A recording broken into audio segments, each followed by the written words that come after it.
A preliminary hearing is underway for the Fullerton officers charged with the beating death of Kelly Thomas. Will they stand trial?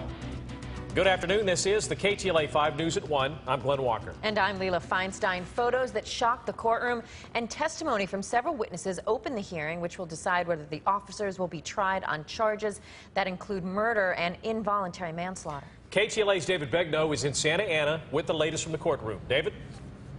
Good afternoon from Santa Ana, Glenn. We heard something in court today we had not heard ever since Kelly Thomas was beaten back last July 5th, 2011. Apparently, on that night when paramedics were called, no one initially said when paramedics arrived, no one said anything about Kelly on the ground there, barely breathing and almost dead.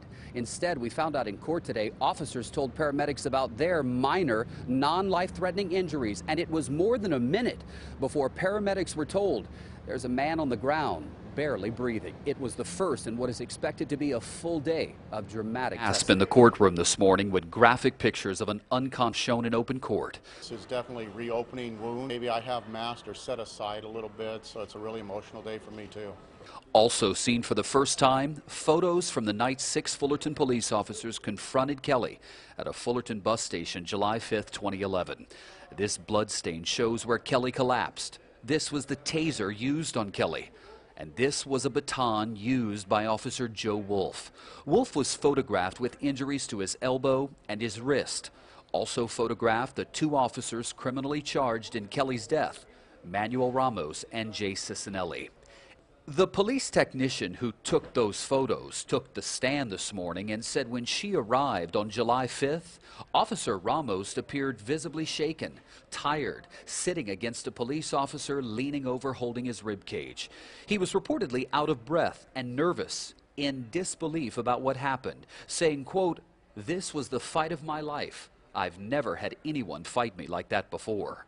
A Fullerton fire captain testified when paramedics arrived on scene, some of the officers told him that fellow officers had lacerations and injuries. No one immediately said anything about Kelly. Within 1 minute, the fire captain noticed Kelly leaning up against the leg of a police officer. He was ashen-colored, breathing slowly and unconscious. By the time paramedics got him into an ambulance, Kelly's heart stopped beating. CPR was performed for 18 minutes. Before doctors finally revived him at St. John's Hospital. All those police officers standing around, nobody saying, "Look at this man in the gutter, please come help him." They're worried about little Band-Aid scratches of themselves, not my son dying.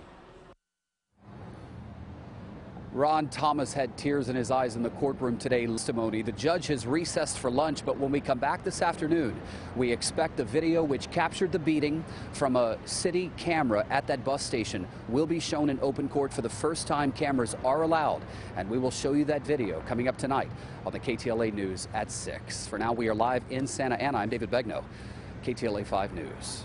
All right, David.